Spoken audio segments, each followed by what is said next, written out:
श्री स्वामी समर्थ. मी अंजली.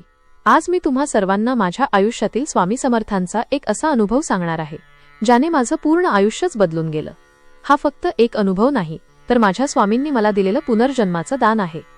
खरं सांगू का, तो दिवस मी माझ्या आयुष्यात कधीच विसरू शकत नाही. आजही त्या रात्रीची आठवण झाली की माझ्या अंगावर शहारा येतो आणि डोळे भरून येतात. माझा छोटा चिन्मय फक्त 3.5 वर्षांचा होता. त्याला एवढा ताप भरला होता की त्याचं कोवळं शरीर अक्षरशः फणफणत होतं.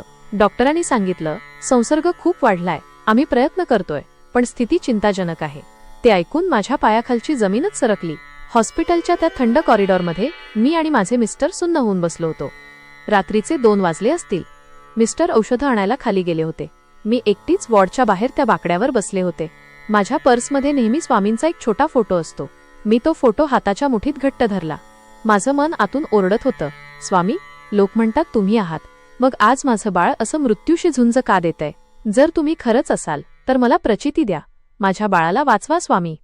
रडून रडून माझे डोळे सुजले होते. अचानक मला भास झाला की कोणीतरी माझ्या खांद्यावर हात ठेवलाय. मी वर पाहिलं तर एक वृद्ध आजोबा उभे होते. अंगात साधा मळकट सदरा, डोक्यावर पांढरी टोपी, पण त्यांच्या चेहऱ्यावर काय तेज होतं. ते अगदी मायेनं माझ्याकडे बघून म्हणाले, काय ग पोरी, एवढी का रडतेस? काय झालं? मी हुंदके देत त्यांना सगळं सांगितलं. म्हटलं, माझा मुलगा वाचेल ना बाबा? त्यांनी त्यांच्या झोळीत हात घातला आणि थोडासा अंगारा, विभूती माझ्या हातावर ठेवला. त्यांच्या आवाजात एक वेगळीच जरब आणि माया होती. ते म्हणाले, घे, हे त्याच्या कपाळाला लाव, काही होणार नाही त्याला, तो उठून बसेल. मी गोंधळलेल्या अवस्थेत विचारलं, बाबा, तुम्ही कोण? यावेळी इथे कसे? त्यांनी माझ्या डोक्यावर हात ठेवला आणि हसून म्हणाले, अगं वेडे, मी तुझा बाप आहे. तू हाक मारलीस आणि मी कसा राहणार लांब?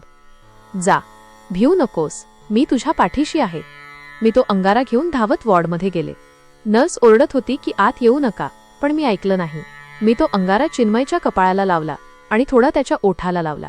काय सांगू तुम्हाला, अवघ्या काही मिनिटांत ज्या मुलाचं शरीर तापाने काळं पडलं होतं त्याने हळूच हालचाल केली. त्याने डोळे उघडले आणि खूप दिवसांनी ऐकावा असा तो गोड शब्द त्याच्या तोंडून आला, आई.